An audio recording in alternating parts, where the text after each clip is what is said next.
Difficulty in a video game can really change your perception of it, ranging from, okay, this is so boring, what am I doing with my life, all the way to, I hate this game so much I'll never play it again. And I think this is a fascinating topic to discuss, so when I asked you about it a few weeks ago, I got some very interesting comments. Even though some of my friends always choose the highest difficulty available, which might be surprising, and by surprising I don't mean the difficulty part, I mean the me having friends part, sometimes easy can be the way to go. Especially in games like Detroit Become Human, where the difficulty only affects the complexity of the QTEs, or for that matter any other game where I am motivated by the story instead of gameplay. Other great example is sandbox type games where you, as a player, create your own adventure. I used to play Minecraft a lot back in the day, and I didn't really play it for its survival elements, but I was more interested in building automated farms and playing with mods instead, so having enemies do more damage and my hunger bar drain quicker was just a distraction from what I wanted my experience to be. Also, there are games where I would switch to easy during cleanup after beating the main story, which was exactly what I did with God of War 2018, and I don't feel guilty about it at all. Not to mention that playing on easy can be ridiculously fun because you feel overpowered, but is that really your best choice?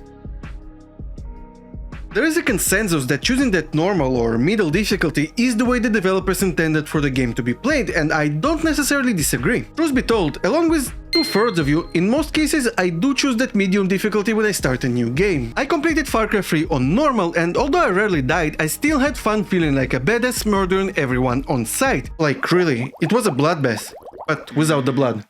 So just a bath. While doing research for this video, I learned about something called the flow, the purpose of which is keeping players' engagement level high by making sure that the challenge is proportional to skill and familiarity with the in-game mechanics, and it usually looks something like this. And because games are supposed to give you more challenge as you gradually progress and learn the mechanics, picking that middle difficulty is usually a safe bet, even more so if you can change it mid-game, something that luckily you can do in most modern titles. By the way, some games even have dynamic difficulty instead of the classic selection we are used to. In Control, you can choose your challenge level at all, and it's because the game adjusts to your performance. The better you are doing, the more aggressive enemies become, and the more of them you will encounter, but if you die multiple times in a row, it will adapt and become easier, and I believe that this is one of the main reasons why I enjoyed combat in Control so much, because I played it as it was intended by developers.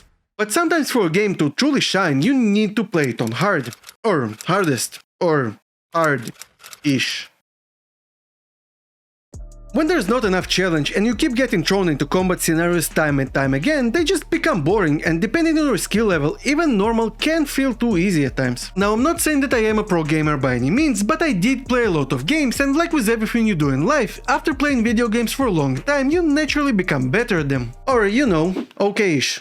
In my case. So when I was playing Rise of the Tomb Raider on normal difficulty, I very quickly became bored by the combat because, unlike easy, you usually can't just run around and hit bullets like it's a free-for-all buffet, but if you pay just enough attention and don't completely throw yourself into a gunfight, you can easily finish all the missions without too much struggle. And in that case, it becomes even more boring because you're still not challenged enough to be engaged in combat, but you also can't really be reckless and just rush by all those sections, something that can be fun in its own right. That being said, picking hard can seem like a huge mountain to climb, so I want to tell you a story. In 2013, I got my PS3 to play The Last of Us, and upon finishing it once, I told one of my PC gamer friends about it, and we decided to play it together. I brought it to his place, we booted it up, selected a new game, and when we were prompted about difficulty and I was about to select normal because this is what I used to do at the time, he looked at me and said, "You can't live in fear.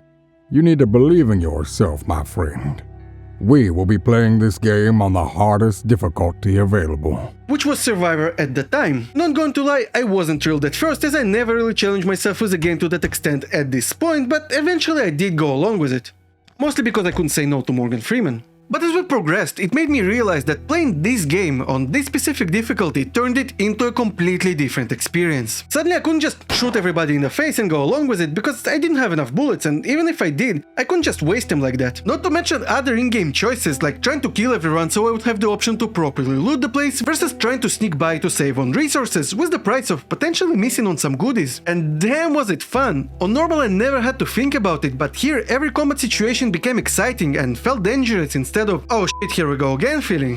Now don't get me wrong, I was struggling with combat, but it made me properly engaged in gameplay like never before, and I really felt that I was becoming significantly better as I was progressing, and that's why I still remember this experience 8 years later. Another game that handled it amazingly in my opinion is Witcher 3, but because I didn't play it yet, I thought I'll bring in someone who actually completed it on Deathmarch difficulty. Joe, aka Guy Ferruski.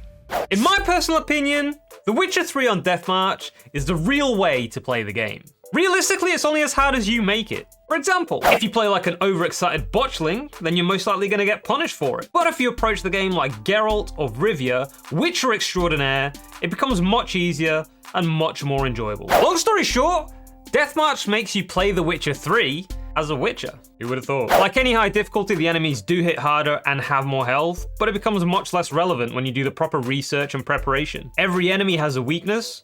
All you have to do is research and exploit it. Whether it be oils for your sword, specific spells, or potions you take, there's always a way to overcome every obstacle. And it feels damn good. Now get that game played, Ilya. To be fair, I agree, I definitely should. Now, there are a ton of other games that do it right. Just off the top of my head, Alien Isolation, Resident Evil 2, South Park The Fractured But Whole, Star Wars Jedi Fallen Order, and I can go on, but unfortunately not every game can pull off a good difficulty scalability, and that's why when I was playing the Uncharted trilogy on brutal difficulty a few weeks ago, it made me feel one specific feeling.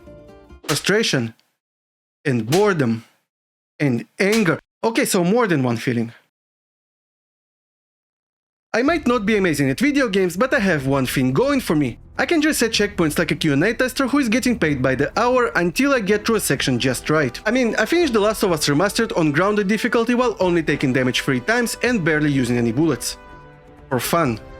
Yeah, I have a weird definition of fun. But Uncharted on Brutal wasn't fun at all. Basically it changes the game in 2 different ways. You die in 1 or 2 shots, your enemies are bullet sponges. I can almost imagine the meeting where it was decided. Okay everyone, on today's agenda we have to settle how we will handle difficulty in Uncharted games. Does anyone want to go first? Yeah, go ahead. We can improve our AI for higher difficulties to make enemies better at flanking and coordinating, rework our combat system to force interesting risk versus reward situations, and try to make stealth work better so it will become a viable option. Okay, sounds great. Anyone else? Yeah, so how about you take more damage and your enemies take less damage? A problem with that is, most of the time you are stuck behind cover and pop your head from time to pick off an enemy only to get shot from across the map and die so you can do it again until you are lucky enough to get through the next section, where guess what? You'll do exactly the same. But how does it make this difficulty worth experiencing? In short, it doesn't. It just tests your perseverance and that's about it, which in return creates a frustrating gaming experience because instead of the game being hard for the sake of you adapting your strategy and becoming better at it, it just feels unfair. And sadly, this lazy approach is what a lot of game developers default to, and in my opinion, that's why some people shy away from playing on hard, because they just want to have a good time and enjoy the game without being frustrated instead, and I get that. I guess where I'm going with it is, if you are playing for the story or a quick completion, going with easy is probably just fine, but if gameplay is your motivator and you don't feel engaged enough on normal, maybe you should switch to hard. You might regret it later, but you'll never know unless you try. All that being said, there is one type of games that I would never play on the highest difficulty. Open world games. But unfortunately, they have their own set of problems that I talk about in detail in this video. And you should definitely check it out. Thank you for watching.